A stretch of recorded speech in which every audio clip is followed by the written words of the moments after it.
Hey everyone, namaste. Today we're going to talk about something that every single one of us has gone through. Fever. Yeah, bukhar. We all know that feeling, right?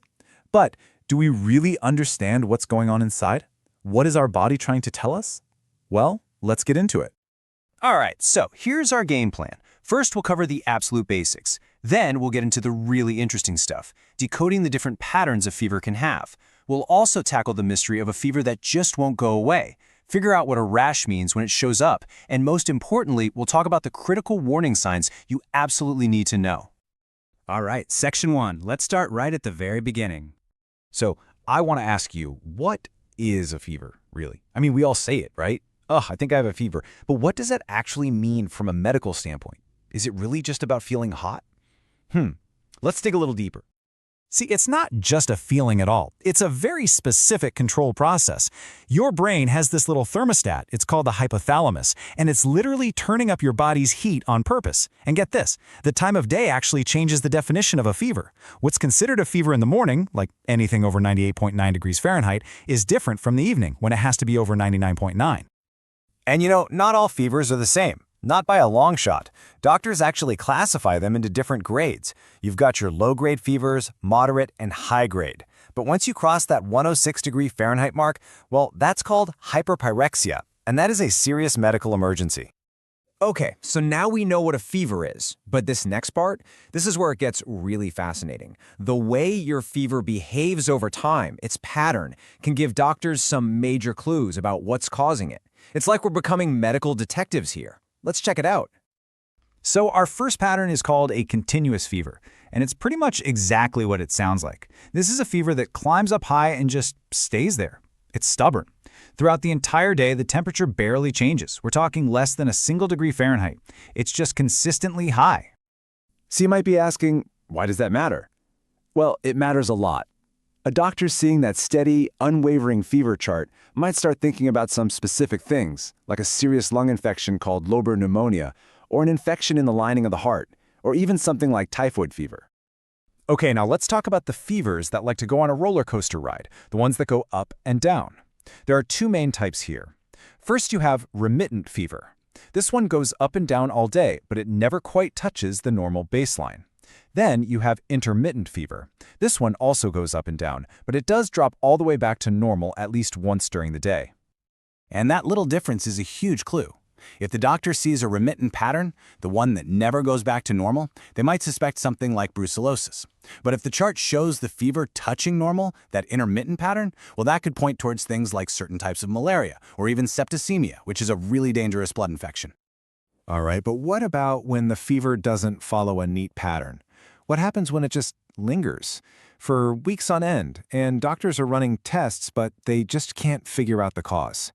Well, that's when we enter the territory of a true medical mystery. It's called a fever of unknown origin, or FUO. Now, this isn't just a random term. FUO has a very strict medical definition. You have to check 3 boxes. 1, the fever has to last for 3 weeks or more. 2, the temperature has to be consistently high, at or above 101 degrees Fahrenheit. And 3, a diagnosis still hasn't been found even after a whole bunch of initial tests. It's a real puzzle. And if we look at the data specifically from India, it's pretty revealing. In cases of classic FUO, a whopping 53% of the time, that's more than half, the hidden cause is some kind of infection. And a big player within that category is tuberculosis. After infections, you've got cancers and autoimmune diseases as the next most common culprits. So how do doctors solve a mystery like this? They have a step-by-step game plan. It always starts with the most important thing, a super detailed personal history and a thorough physical exam. From there, they move to the standard lab tests. If those don't give any answers, they go to the next level, more specialized tests, maybe even a bone marrow biopsy. And if they're still searching, that's when they bring out the heavy hitters, like advanced imaging with a PET CT scan.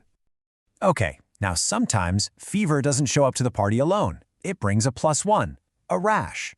And this partner in crime can actually be one of the most revealing clues, basically pointing a giant finger at the disease that's causing all the trouble. So, doctors look at a rash and start asking questions to categorize it. Is it a central rash with little flat or raised spots, kind of like you'd see with measles or dengue? Or is it nodular, meaning you can feel these deep, tender lumps under the skin? Or is it something more serious, like a purpuric rash, which looks like tiny little bruises and is caused by bleeding under the skin? And just like with fever patterns, the details of the rash matter. Where is it? What does it look like? When did it appear?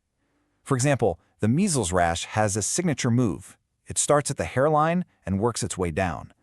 Typhoid can give you these faint rose spots on the chest. And of course, there's the famous one, the classic butterfly rash across the cheeks and nose, which is a hallmark sign of lupus. Okay, so we've talked about patterns and rashes, and all of this leads us to the most important question of all. When is a fever more than just a fever? When does it cross the line and become a serious warning sign, something that you absolutely, positively cannot ignore? All right, listen closely. These are the red flags. If you have a fever and any of these other symptoms, things like low blood pressure, a really severe headache or a stiff neck, seizures, visual problems, any of these things on this list, that is your body screaming for help. That's a sign to get medical attention right away. Seriously, this isn't something to wait on. So after all of this, what's the one thing you should remember? It's this. A fever isn't the disease, it's the alarm. It's your body's natural, built-in alarm system going off, telling you that something isn't right. And now that you understand its patterns and its most serious red flags, you're empowered to respond the right way. So the next time that alarm goes off, are you going to listen?